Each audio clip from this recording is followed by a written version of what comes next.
बच्चों, आज मैं पाठ 7 अन्याय के खिलाफ लड़ाई नामक पाठ को पढ़ाने जा रही हूँ।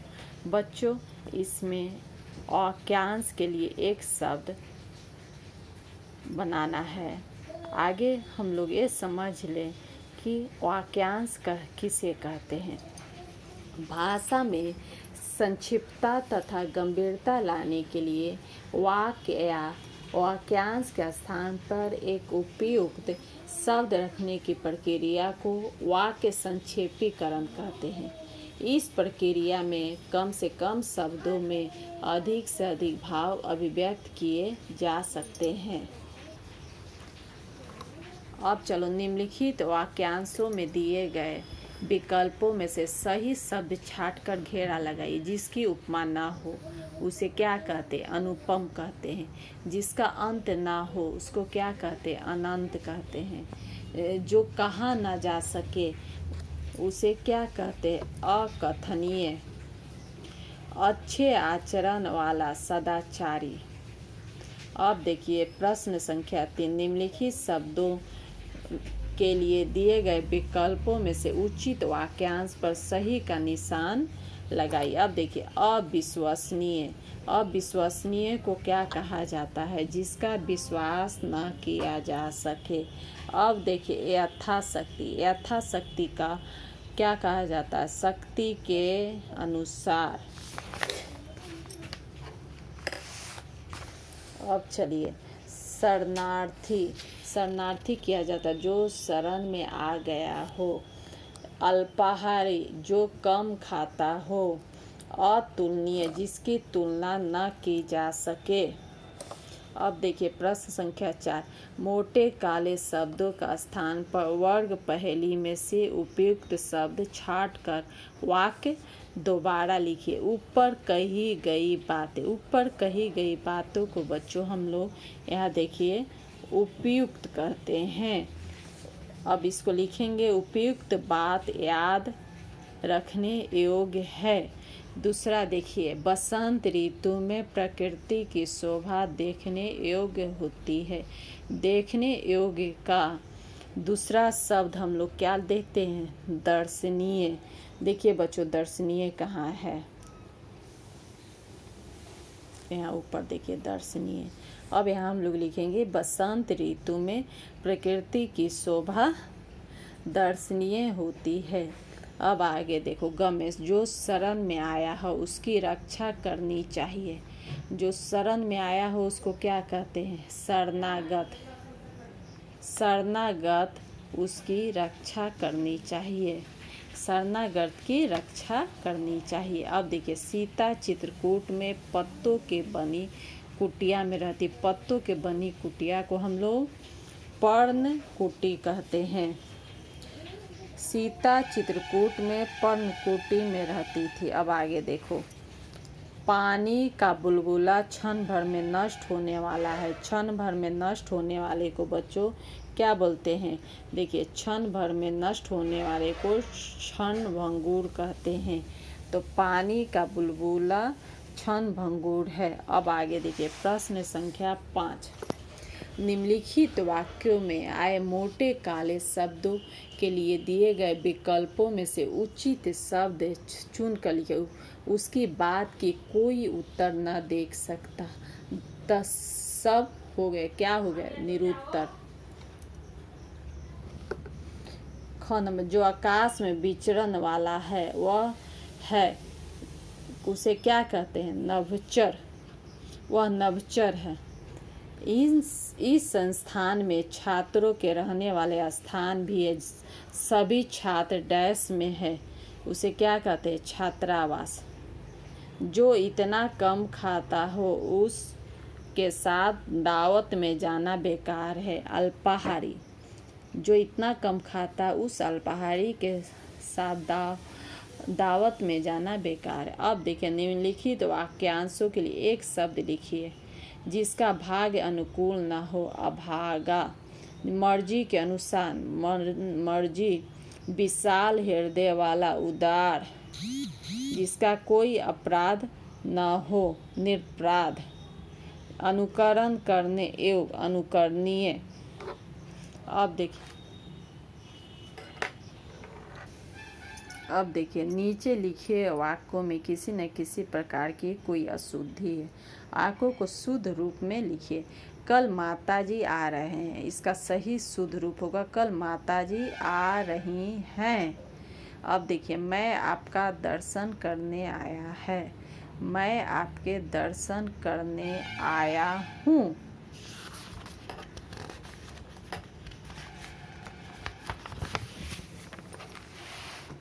अब आके देखिए अनेकों स्त्री पुरुष वहाँ आए थे, अनेक स्त्री पुरुष वहाँ आए थे। अब देखिए दुष्टों के भय से डरो मत, दुष्टों के भय से मत डरो।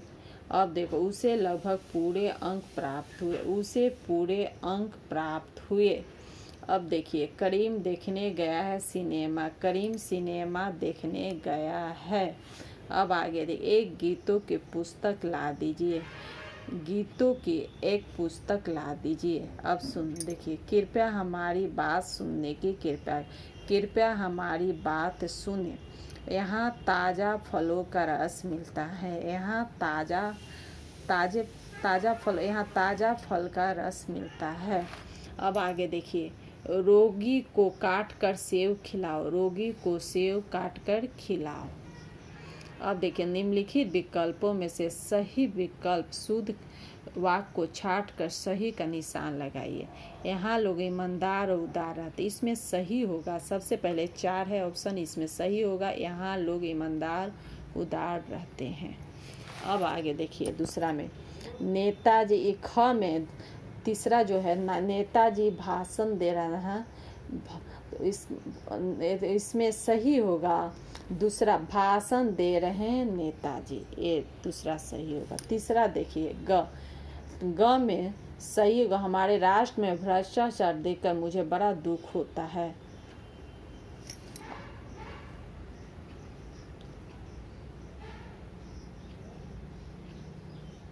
एक मिनट बच्चों, अपने राष्ट्र में भ्रष्टाचार देखकर मुझे बड़ा दुख होता है, ये होगा। उसकी आवाज़ सुनाई पड़ी, उसकी आवाज़। अब देखिए यह घटना उस समय की है जब मैं 10 वर्ष का था। अब देखिए आगे निम्नलिखित शब्दों को तत्सम तद्भव। ग्राम का ग्राम गांव, आम का आम्र आम, कर्म का कर्म काम, गृह का गृह घर, सात का शब्द सात। नीचे दिए गए वाक्यों में उचित विराम चिन्ह लगाइए। स्वतंत्रता दिवस हमारा जन्मसिद्ध अधिकार है। छी तुमने तो नाम डुबो दिया।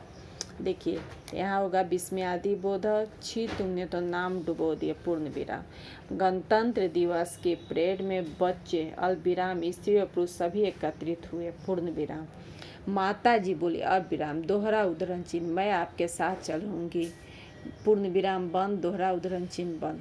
वाह ईमानदार अल्पविराम मैं नहीं मान सकता। अब देखिए निम्नलिखित वाक्यों में वचन बदलिए। लड़का भाग गए, लड़के भाग गए। बालिकाओं ने अच्छे गीत सुनाए, बालिका ने अच्छा गीत सुनाया। अब आगे देखिए मंच पर लड़की नाच रही है, लड़की का बहुवचन लड़कियां होता है, मंच पर लड़कियां नाच रही है। पक्षी गगन में उड़ रहा है, पक्षी गगन में उड़ रहे हैं। उपवन में फूल खिलता है, उपवन में फूल खिलते हैं। अब देखिए बच्चों नीचे दिए गए वाक्यों में क्रिया विशेषण शब्दों पर घेरा लगाइए और उन भेद लिखिए। बच्चों क्रिया विशेषण की परिभाषा और भेद का मैंने एक वीडियो अपने YouTube पर डाल दिया है। आशा करती हूँ कि आप सबको वह वीडियो देखे होंगे और आप सभी वो वीडियो को देखे होंगे और पसंद भी आया होगा। चलिए बच्चे धीरे धीरे चल रहे, धीरे धीरे रीतिवाचक क्रिया शब्द। गुरुजी अभी आए, कालवाचक। गाड़ी प्लेटफॉर्म पर अचानक आ गई, कब आ गई तो अचानक, कैसे आई तो अचानक है तो रीतिवाचक।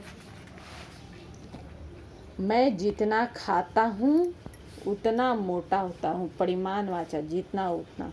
वकील ने मुझे शीघ्र ही बुलाया है, कालवाचक। अब देखिए नीचे दिए गए शब्दों में अनुस्वार अथवा अनुनासिक चिन्ह लगाइए। आनंद, आंधी, पहुँचेंगे, आंखें, आठवीं चौका। अब देखिए कोया आदिवासियों ने जिस तरह से अन्याय के खिलाफ लड़ाई की उसके बारे में बताते हुए अपने मित्र का दिनांक लिखना है, पता लिखना है, अपना पता बच्चों लिखना है। उसके पहले दिनांक लिया, पता लिखिएगा, फिर प्रिय मित्र दोस्त का नाम लिखिएगा। उसके बाद ऐसे आप लोग शुरू किए। मैं एक तरह का उदाहरण बता रही हूँ, आप दूसरे चीज़ भी दूसरा शब्द का या दूसरा वाक्य के माध्यम से भी लिख सकते हैं, लेकिन फॉर्मेट ध्यान दीजिएगा। मैं यहाँ कुशल हूँ और आशा करता हूँ कि तुम भी कुछ अच्छे होगे।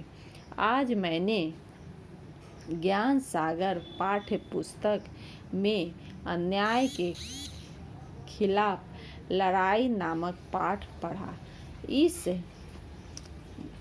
इस पाठ में कोया आदिवासियों ने अंग्रेजों के खिलाफ लड़ाई लड़े थे उसी के विषय में बताया गया है।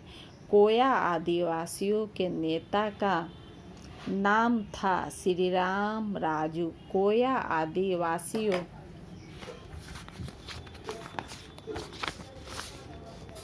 के अन्याय के खिलाफ लड़ाई अंग्रेजों के खिलाफ लड़ाई से अंग्रेजों के होश उड़ गए। अंग्रेजों ने अंत